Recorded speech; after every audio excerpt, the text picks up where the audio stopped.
Butere Ruto must go. Hakuna drama. Butere wanafanya kufungulia stage wakwende huko Ruto kwende. Tunarushiwa. Tunalala usiku mzima. Jana yote. Hatukula sababu ya tear gas. Tear gas at a school play, police detaining a playwright, students refusing to perform in protest. This isn't fiction. This is what happened when teenage girls from one of Kenya's most prestigious schools tried to perform their award-winning drama. What could possibly be so threatening about a high school play that it would provoke a government crackdown? Butere Girls High School has a storied legacy of academic excellence, but recently they've become the center of a national controversy that's reopened wounds from Kenya's authoritarian past. Their play, Echoes of War, written by former Senator Cleophas Malala, wasn't just school theater. It was a pointed critique of power, corruption, and the suppression of youth voices in modern Kenya. When students arrived to perform at the National Drama Festival in Nakuru, they found their director detained, their equipment missing, and police ready to disperse them with force. Echoes of War tells the story of a fictional kingdom recovering from civil conflict, where young citizens lead rebuilding efforts while challenging their leaders. Who must go? Zakayo must go. He must go.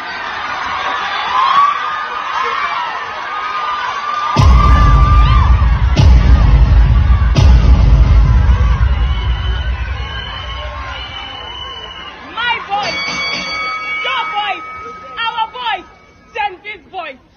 A generation that is tired of being manipulated by leaders who are busy making empty promises. Promises that even a 5-year-old is able to tell is a scam. Fertilizers for the farmers, free education, a government of the people, for the people, by the people. What people? And we have no voices in our government.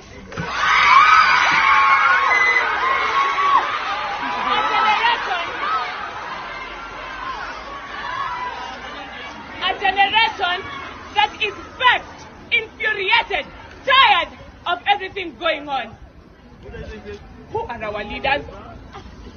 Well, the fictional realm is governed by a despotic sultan who's irritated by youth activism, a character that bears striking similarities to contemporary leadership figures in Kenya. The play even referenced phrases used by President William Ruto about infrastructure projects, crossing the line from general critique to specific political commentary. In one scene, youth confront law enforcement in protests eerily similar to last year's demonstrations against increased taxes in Kenya. The message was clear. Young Kenyans are tired of being silenced and are demanding better governance. When the day of the performance arrived, things quickly spiraled into chaos.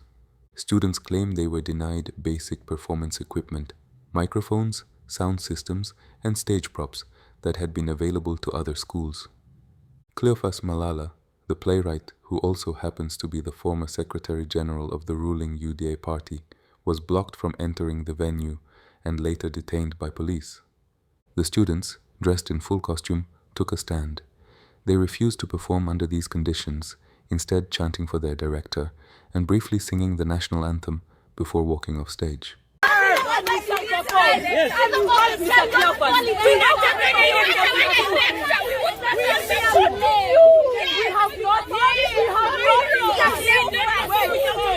Can you please tell us what has happened inside there? Can you please tell us what has happened inside there? We were harassed by the police. What did they tell you? They took us to stage with nothing. Nothing. Nothing. So when you got in there, national anthem, and we said we are not performing. Yes. Without our rights. we are just mere children. As crowds gathered to witness the unfolding drama, police responded with tear gas. To understand why a school play caused such alarm, we need to look at Kenya's history. During Daniel Arap Moi's 24-year rule, artistic expression was heavily censored.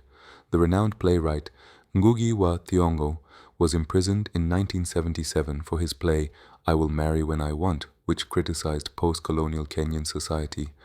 The government's reaction to Echoes of War has awakened these ghosts of authoritarianism that many thought were buried with Kenya's democratic reforms. As one commentator noted, if Echoes of War is causing this much stir, then it's doing exactly what powerful storytelling is meant to do, awaken the conscience of a nation. This isn't Malala's first controversial play. In 2013, his Shackles of Doom, also performed by Butere Girls, was initially banned by the government until the High Court intervened. That play tackled Kenya's ethnic politics and unequal resource distribution, themes that remain contentious today. What makes this case particularly intriguing is Malala's recent political journey, once a vocal supporter of President Ruto. True that the people who are following Raila right now doing mandamano in the streets do not have the blessings of their people. Ask yourself, why did Narok demonstrate yesterday? We didn't see people in Narok demonstrating, but the representative of Narok was busy in Mathare demonstrating. Why didn't Ukambani demonstrate yesterday? We didn't see the Wakambas of Machakos, Makueni demonstrating. Why didn't you see people of Bungoma demonstrating? We saw Eugene Wamalwa in the streets. So the leaders who are flanking Raila in the streets of Nairobi have no blessings. Ledama knows very well that if they cause chaos in Nairobi, the public perception, the image that you are portraying to the international community is that tourists will stop coming to Kenya, and the first people who will start suffering the effects of this mandamano are his people from Masai Mara. The Masais are the ones who are going to suffer. And therefore, Ledama, you have a knife, a sword in your hand, and you're using that sword to kill your own people. Stop these mandamano shenanigans. Let us build Kenya. You left us a very broke country. You know how we found the public coffers when you got this government. We are trying to rebuild this government. Okay. But these people, what? He was expelled from the ruling party amid internal conflicts.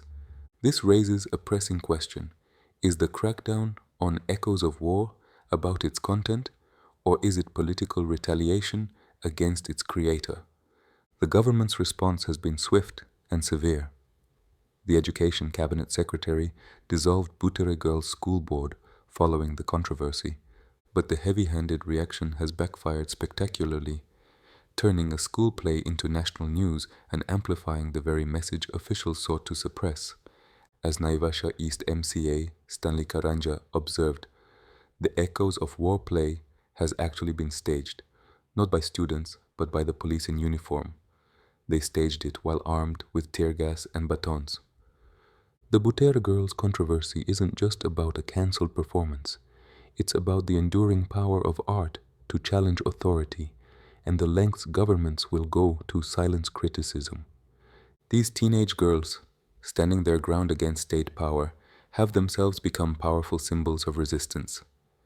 Their refusal to perform under censorship has ironically created the most impactful performance of all, one that continues to echo across Kenya's political landscape, forcing a nation to confront uncomfortable questions about freedom, power, and the voices of its youth. What do you think? Is art a legitimate form of political protest? Should governments have the power to censor student performances? Share your thoughts in the comments below. Don't forget to subscribe for more stories on the intersection of culture, politics, and social justice around the world.